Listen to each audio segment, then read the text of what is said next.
Hi, my name is Isai Rivera, and I want to tell you about something that's going to change the way you run your youth development programs and changes the way your athletes perform and run and move. What is that? I'm talking about plyometrics. But wait, plyometrics? Are those safe for my youth athlete and my youth programs? The answer to that is simple.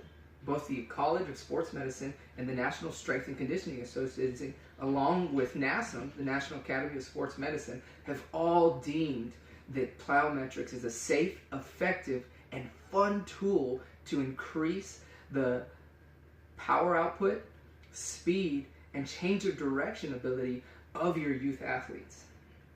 Now, the other common concern I hear is, hey, I heard all that jumping and all that kinds of stuff is going to affect the height of my child as they develop.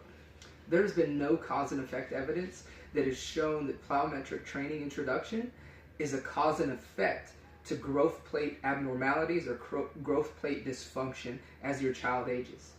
So the two biggest cons that we have or we commonly think of for plyometrics, let's throw those out the window already. So now let's just talk about the benefits of why we're going to include plyometrics into our training programs and develop our youth with plyometric training interventions. The number one thing is that we're going to see significant increases in their sprint, change of direction, and counter movement jump heights and times. Now, what does that mean?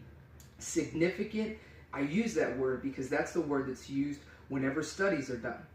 Now, there's multiple studies and literature that have shown the effectiveness of plyometric training, so much so that they've described it in two forms: post-peak height velocity and pre-peak height velocity. What is that? Peak height velocity can be more easily understood as the adolescent growth spurt of your child. If your child is past their adolescent growth spurt, they're considered post-peak height velocity, and the opposite, if they're before that growth spurt, they're considered pre-peak height velocity.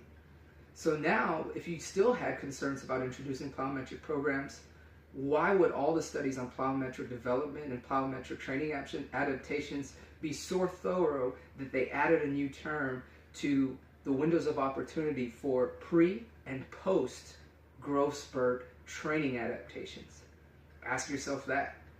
Now, one of the important considerations in this is that these studies have shown that plyometric training by itself and combined with other forms of training show to significantly continue to enhance those principles of rate of force production, sprint times, change of direction. So we're talking agility, speed, and quickness. All those things are being done and being enhanced by including plyometric programs within everything we do. Another consideration to that is with our pre-PHV athletes, that because they're developing their neural senses and neural coordination, plyometrics requires more active neural pathways than other forms of exercise. So we're developing great patterns for those new athletes as well as we're introducing those plyometric programs.